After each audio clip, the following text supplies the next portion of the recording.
You will know them by the gifts that they bring forth.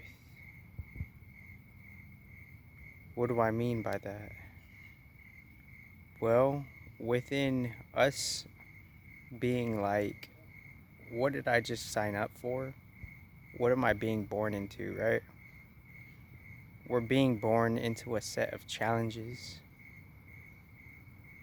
But if everything is kind of like on one context, it's backwards, then from a neutral energetic lens, we fell for better or for worse for different reasons from what we could have been a part of.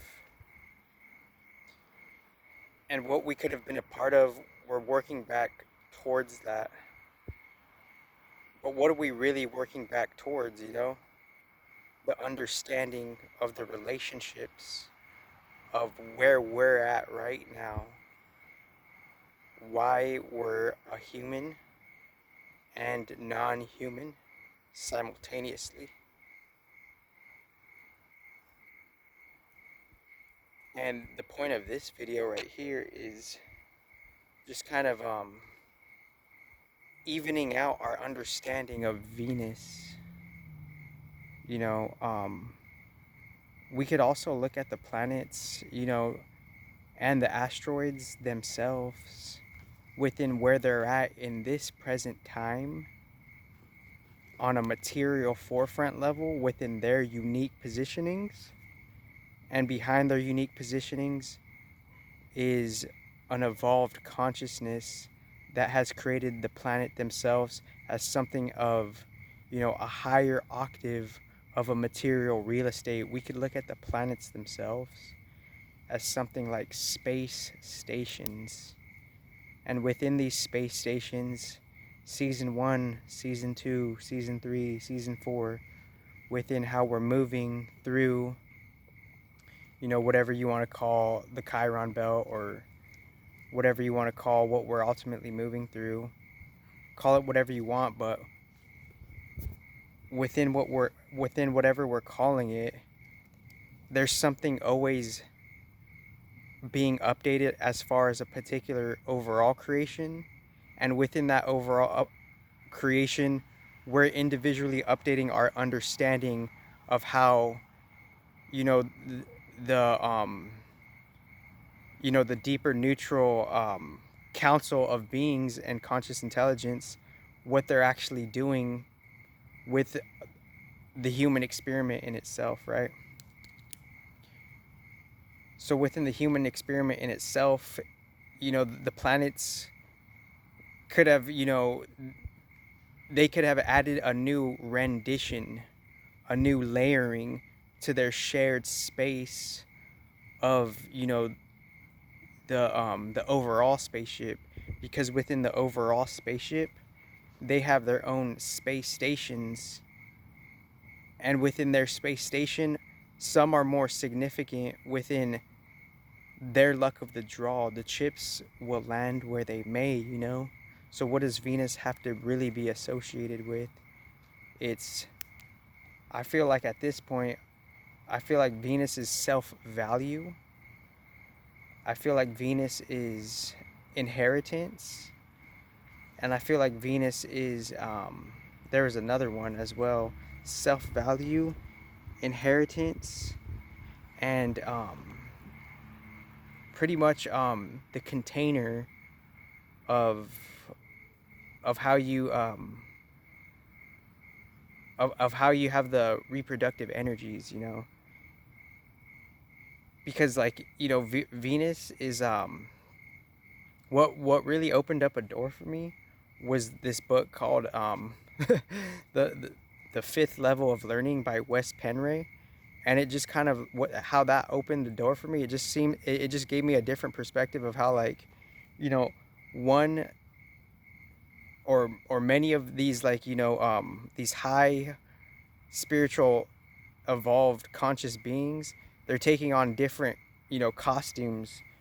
And as they're taking on different costumes and making, you know, their own signified material real estates within their material planet objects themselves, material object planets, as they're taking on different costumes, they're that's how, like, species are created within, the deep planning of, like, these early, like, conscious beings. It's the early conscious beings, and, like, within the early conscious beings, like, the Venus itself stationed itself most related to the Earth as, like, the brightest star, and the brightest star, like, it had a unique significance. You could look at Saturn as, like, the warden of, like, the jail or something.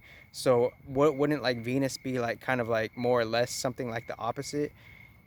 Venus is like something that we like, that something that's worth fighting for. It's something that's like, where we see, like, where we see, like, how there's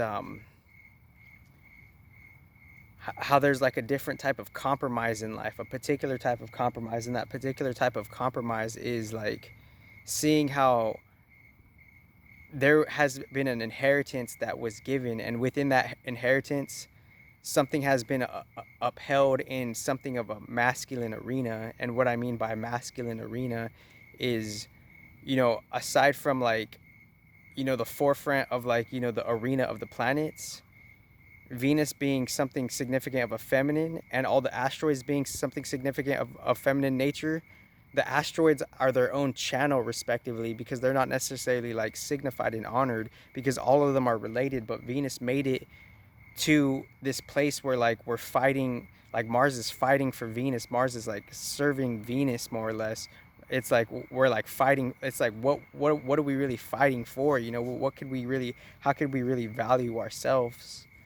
So within this, like, new series of, like, wherever we're at, these the planets being the material space stations, they're giving us rise to, like, how we could be, like, how new species are being created, and how they're participating within their own, cross-referencing of them relating to each other on a different, deeper spiritual channel, of how they could participate within different species. Because you could ask, like, well, like, was, like,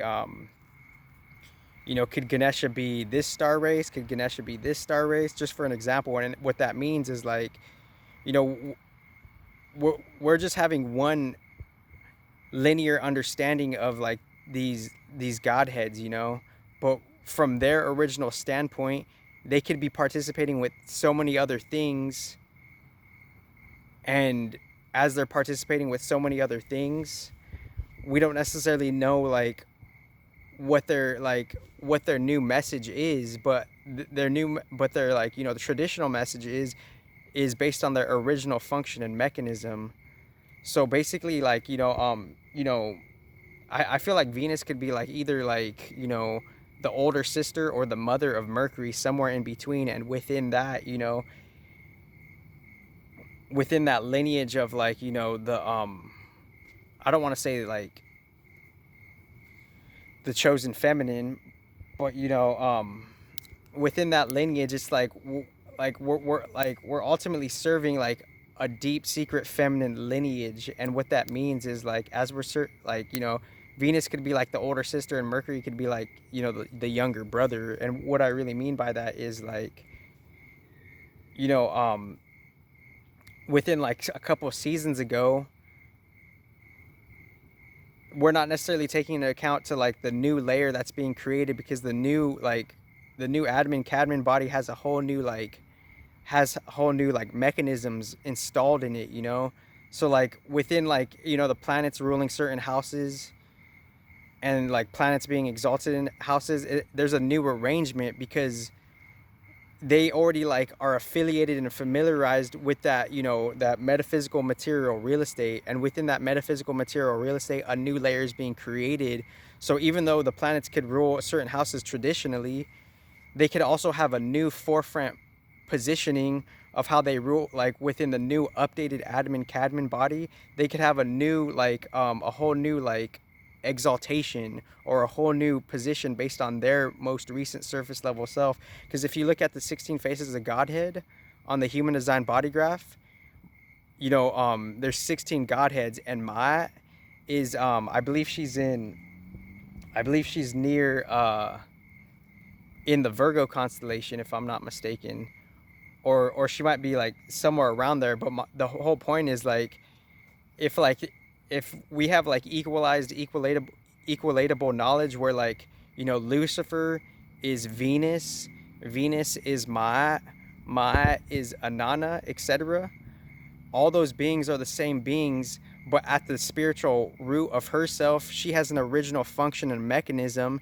As she evolves, and as she evolves, her Venus planetary material space station self upholds certain things, and it upholds certain things, and it affects different things while she's coming from her original traditional houses of the second and seventh house. So as the planetary Venus space station herself, ruling second and seventh house, she's going around like, the different contexts of the Adam and Cadman body, and she's affecting the play based on how she's signifying the second and seventh house. And what the seventh house ultimately is like, it is like it's like some type of surface level of the Akashic records. It's some type of material library, it's some type of thing that we go to reformulate ourselves, reformulate our vessels, and how we hone our sacral chakra. And within this new life, we are resetted, and we're going back to what we once were. We're going back to what was our, like, last relationship with these planets, because the significance of this human life is we're resetting ourselves to work with what was our relationships to like the most recent update of the planets. And from that most recent update, where the biggest, deepest spiritual trek and mission is that most recent update to where they're casually going as of now to their origin point. So that's like the most like deepest spiritual mission ever, respectively. So within that, the material space station of Venus is like, she is like, what we're ultimately like going to like war for. We're going to war for our own value, where we're valued, where we are like, where we hold our own loosh, where we hold our own currency, where we hold our own value, where we hold our own like and it's not that it's like good or bad. It's just that that's where the chips landed, and where the chips landed. Because obviously all the other asteroids, like, like Pallas Athena, like, they're all more or less associated with the same thing, but some are more exalted based on, what was inherited. Because like Venus, like, inherited a lot of stuff from like, Uranus on a different level. So within that, it's like Venus is also will give you popularity. It's like the harmony among the family. To become to keep your popularity, you have to like be in communes and friendly with everybody else, right? Like, to be a popular person, you have to more or less get along with everybody. So on a low-key level, Venus is like getting along with everybody, on a secret level, but not everybody necessarily knows that, because all the planets are having a different forefront of a external material consciousness, and how they're going back inward is, their plateau of clarity and confusion. Have the best life ever.